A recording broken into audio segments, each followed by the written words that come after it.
नमस्कार सर्वांना, स्वागत आहे आपल्या चॅनलमध्ये.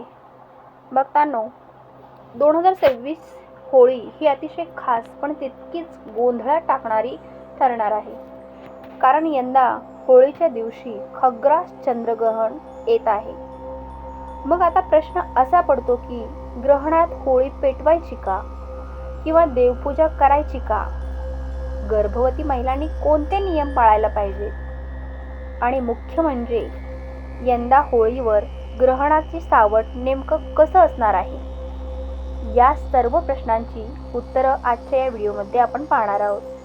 व्हिडिओ शेवटपर्यंत नक्की पहा. 2026 चंद्रग्रहणाची वेळ आणि तारीख अशी आहे. 3 मार्च रोजी आहे. याच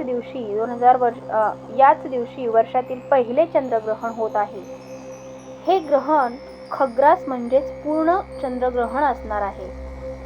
आणि शास्त्राप्रमाणे जेव्हा ग्रहण आपल्या भागात दिसतं तेव्हाच त्याचे वेद किंवा सूतक पाळले जात असतात. अनेकांना प्रश्न पडतोय की सूतकात होळी पेटवता येते का?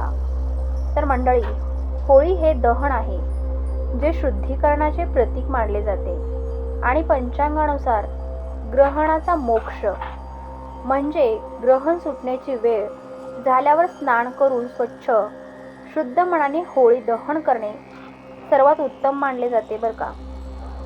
जर तुमच्या भागात ग्रहण दिसत नसेल तर वेद पाळण्याची काही गरज नाहीये. पण खबरदारी म्हणून ग्रहणाचे नियम पाळणे तुमच्यासाठी हिताचे ठरणार आहे. तर देवपूजा आणि सूतकाचे नियम याबद्दल थोडं बोलूया. ग्रहणाच्या काळात मंदिराचे दरवाजे बंद ठेवले जातात. देवपूजा म्हणजे त्याचा ग्रहण सुरू होण्यापूर्वीच नित्यपूजा आटोपून घ्यावी. ग्रहण काळात मूर्तीला स्पर्श करू नका आणि त्याऐवजी तुम्ही ओम नमः शिवाय किंवा तुमच्या इष्ट देवतेचा जप करू शकता. आणि ग्रहणाचे वेध लागल्यानंतर किंवा लागल्यावर अन्न ग्रहण करणे टाळावर का. मात्र लहान मुले, वृद्ध आणि आजारी व्यक्तींसाठी हे नियम शिथिल असतात.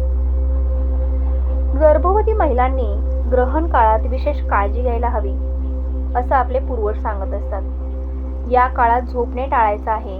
धारदार वस्तू जसे की विळी, सुरी, कात्री अजिबात त्याचा वापर करायचा नाही. आणि ग्रहण संपल्यावर स्नान करूनच दानधर्म करायचा आहे.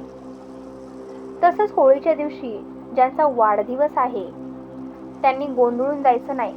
ग्रहण काळात सेलिब्रेशन किंवा केक कापणे टाळायचे आहेत. ग्रहणाचा मोक्ष झाल्यावर स्नान करून मगच आनंदाने वाढदिवस साजरा करायचा आहे. त्यामुळे ग्रहणाचे कोणतेही दोष लागणार नाहीत. तर बघतांनो, ही होती 2026च्या चंद्रग्रहण आणि होळीबद्दलची माहिती. तुम्हाला हा व्हिडिओ कसा वाटला? तुमच्या मनात काही शंका असतील ना तर कमेंटमध्ये नक्की विचारा.